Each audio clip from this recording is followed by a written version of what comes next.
Man down, where you from, nigga? Hola, hola, bienvenidas y bienvenidos al quinto episodio del Cotejo de Champs, en esta oportunidad llamado Volver a Sentirse Viva.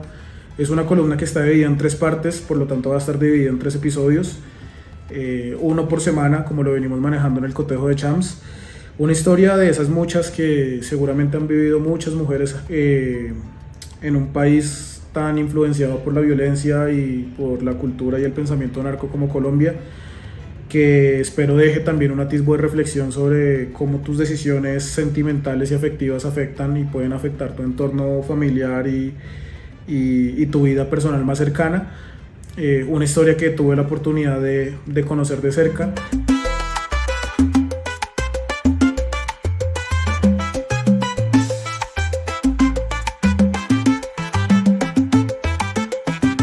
Un día en la mañana recibí una llamada.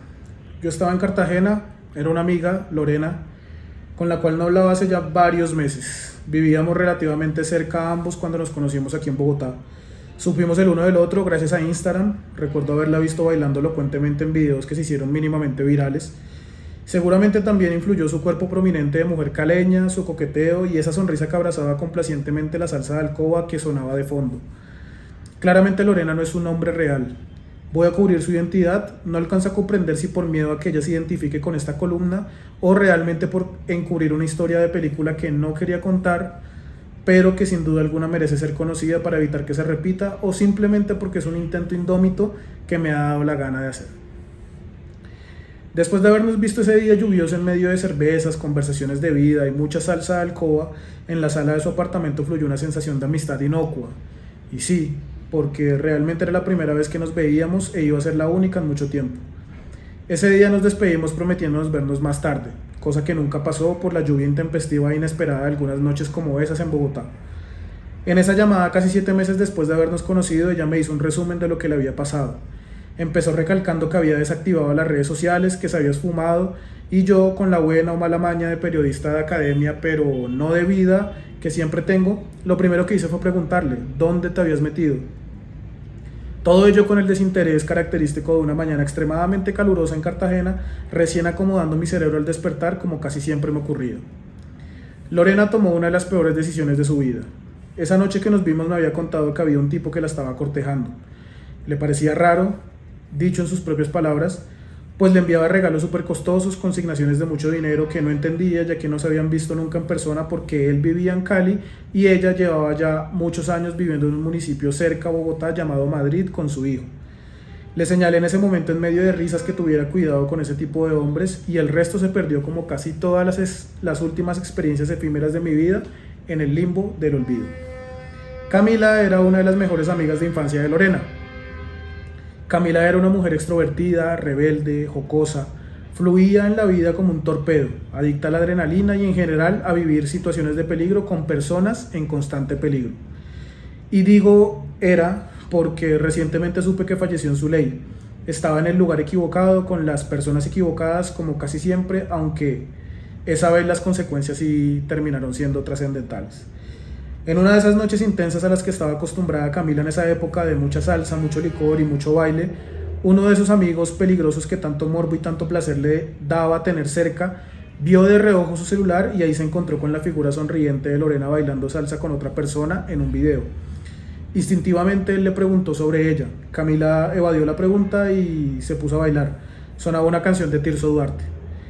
El tipo volvió a insistir, pero ella se rehusaba tan siquiera a hablarle sobre su amiga. Sabía muy bien a qué se dedicaba él y el personaje tan peligroso que podría ser. Camila se rehusaba a compartir el contacto de Lorena o tan siquiera decirle cómo ella aparecía en redes sociales, como un esfuerzo que después terminaría siendo un tanto superficial para proteger a su amigo. Como último recurso, a él se le ocurrió en ese momento proponer una alta remuneración económica para pasarle su número, exactamente 1 millón de pesos en el momento y en efectivo. Aceptó la propuesta, guardó los 10 billetes de 100.000 pesos en su pequeña cartera y le envió el contacto de Lorena al tipo por WhatsApp. La noche avanzó, la plata se esfumó y a ella hasta se le olvidó. He pensado que en la vida todo tiene un precio, todos lo tenemos, tú lo tienes, yo lo tengo, cualquiera que sea el propósito o el contexto, todo tiene un precio. Al día siguiente, muy tarde en la noche, casi de madrugada, Lorena recibió un mensaje de un número desconocido que decía: no me conoces, pero estoy loco por ti. Camila me pasó tu número. Espero no incomodarte. ¿Podemos hablar? A ella le pareció extraño. Recuerda haber quedado en blanco por un momento con el celular en la mano, extrañada, abstraída. Le preguntó a él cómo estaba y si se le ofrecía algo. Pero inicialmente, al ver su foto de perfil, sintió una emoción súbita que nunca terminó de entender. Le parecía sumamente atractivo y eso era consecuente con la no búsqueda, que llevaba últimamente. Es decir, ella no estaba buscando algo en específico, pero sabía que definitivamente su propósito reciente de vida era una pizca de emoción, volver a sentirse viva. Con los días, él le hablaba de sus viajes y le mostraba una vida ostentosa que ella admiraba. Su momento económico no era el mejor. Había salido de un matrimonio con una separación caótica, donde únicamente había logrado quedarse con el carro y su ropa, con nada más. Ya no estaba en Madrid, estaba ahora en Bogotá, en casa de sus padres, conviviendo con su hermano, sintiéndose derrotada todos los días por haber fracasado como mujer, como esposa y como hija. Después de semanas hablando diariamente, él en un buen día le pide la dirección de su casa. Ella, que en su ingenuidad no presentía nada ni suponía nada sobre él, accedió a dárselo sin chistar mucho. 1 hora y media después recibió una llamada de portería porque allí había llegado un peluche de casi 2 metros con 2 tablas de flores, chocolates y una carta que decía lo siguiente: cualquier regalo es nada comparado con lo que significas para mí. Por favor, escríbeme tu cuenta bancaria a mi número de WhatsApp. Nerviosa, inmediatamente le envió su cuenta bancaria. 5 minutos después le llegó una notificación al correo. Había recibido 3 millones de pesos en dicha cuenta, que hacía más de 3 meses no recibía ni un solo céntimo. Lorena estaba emocionada, no solo por los regalos, no solo por la transferencia, no solo por el peluche, sino porque por fin estaba dando con un hombre ideal para ella. Un hombre proveedor, físicamente atractivo, considerado. Él todo el tiempo le preguntaba a ella sobre cómo se sentía, pero también era porque siempre que hablaban él la hacía sentir como la mujer más deseada del mundo. Luego de haber terminado un matrimonio de más de 15 años con el padre de su hijo, se había sentido mínima, estaba disminuida en su pobrísima y mínima expresión. Un matrimonio muy intenso al principio, pero muy desdichado y frustrante al final, quizá por las múltiples infidelidades de parte de él o por la falta de deseo carnal al final de la relación. A pesar de sus operaciones y su cuerpo prominente de mujer caleña, tenía la autoestima por el piso. Después de un semestre soltera, estaba muy clara en que no quería a nadie, pero si se llegaba a dar, y esto lo comentaba en ciertas ocasiones con sus amigas, mencionaba que lo que ella quería era un hombre que le hiciera sentir nuevamente deseada y que la amara hasta romperse el corazón de nuevo. Una semana después, en medio de un ataque desesperado por verla, él le pidió de repente su nombre completo, número de cédula y fecha de nacimiento. Ella, nuevamente sin preguntar mucho, le dio los datos. Al mediodía, él le envió un PDF al WhatsApp con el tiquete de ida a Cali. Se emocionó demasiado, llevaba más de 5 años sin poder ir y regresar a su ciudad de origen la ponía cuanto menos muy feliz. Se apresuró a organizar la poca ropa que tenía, ya que el vuelo era en la noche y no tenía mucho tiempo que perder. Llegó a Cali sobre las 9 de la noche. Saliendo del aeropuerto, él ya le había dejado un mensaje que decía que habría una camioneta esperándola, ya que él por motivos laborales no podría ir a recogerla. Y efectivamente, saliendo del aeropuerto había una TXL blindada de vidrios polarizados esperándolo. El conductor, sin decir una sola palabra, le indicó que se subiera en la parte de atrás. El recorrido se le hizo eterno. Sentía que la ansiedad la podía matar. Trató de recortar el tiempo viendo videos en su celular y finalmente entraron en un conjunto residencial al sur de la ciudad. Subieron hasta el último piso de uno de los bloques, entró al apartamento y se topó con una vista de Cali de 360 grados. Quedó impresionada mientras el conductor le dijo que el patrón no tardaba en llegar, que se sintiera cómodo. Pasados 20 minutos él llegó, sonriendo se lanzó a abrazarla y se dieron un beso muy largo.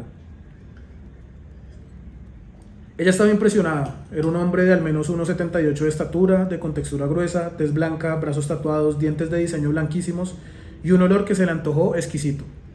Hasta ahí todo era de ensueño. Realmente se sentía como una princesa. Estaba en un penthouse en una zona privilegiada de su ciudad con un hombre que para ella era extremadamente guapo.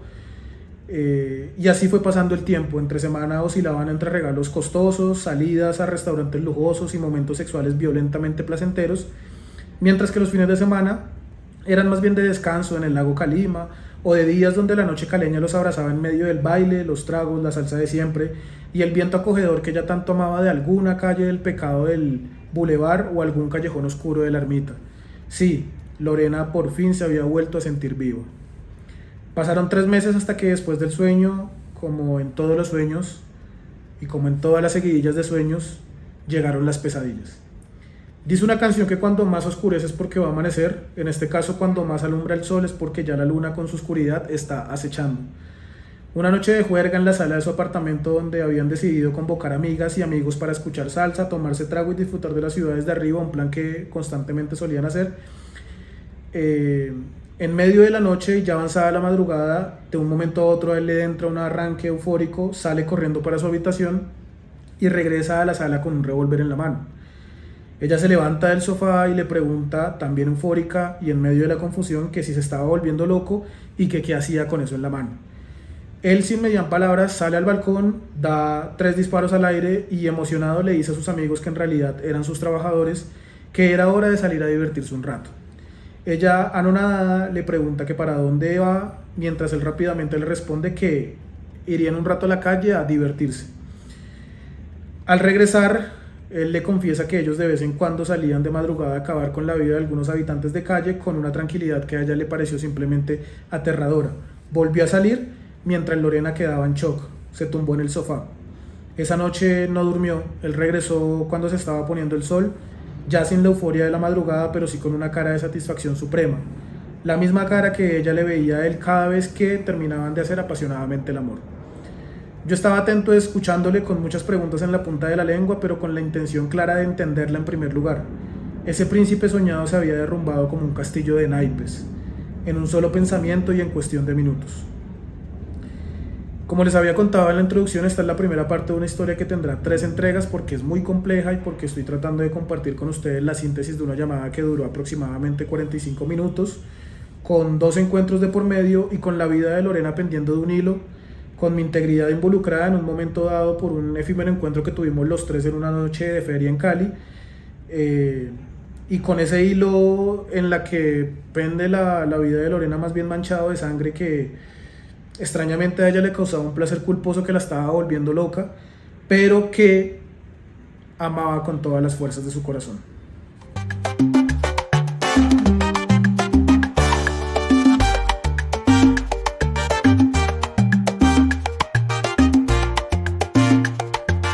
Esto fue el cotejo de Chams de Black Code Productions. Volver a sentirse viva, 5º episodio de esta serie de podcast de columnas de opinión llamada El Cotejo de Chams, sea que usted la esté escuchando y viendo a través de Spotify o a través de YouTube o a través de cualquiera de las redes sociales donde tenemos los reels y donde transmitimos el contenido del Cotejo de Chams. Cabe aclarar que esta es una historia que es basada en hechos reales con algo de realismo mágico de por medio, pero en su base es algo que le pasó a alguien aquí en Colombia, en las ciudades mencionadas. Así que espero estén atentos de las próximas 2 entregas. Son 3 partes de esta historia, como les había comentado en el episodio anterior. Aquí está también abajito la caja de comentarios para que dejen su opinión, su reflexión, lo que piensan ustedes de este tipo de casos, si tienen algún caso cercano también que les haya recordado la historia. Les mando un abrazo enorme, muchísimas gracias por llegar hasta este punto. Yo soy Chams Pérez, esto es El Cotejo de Chams.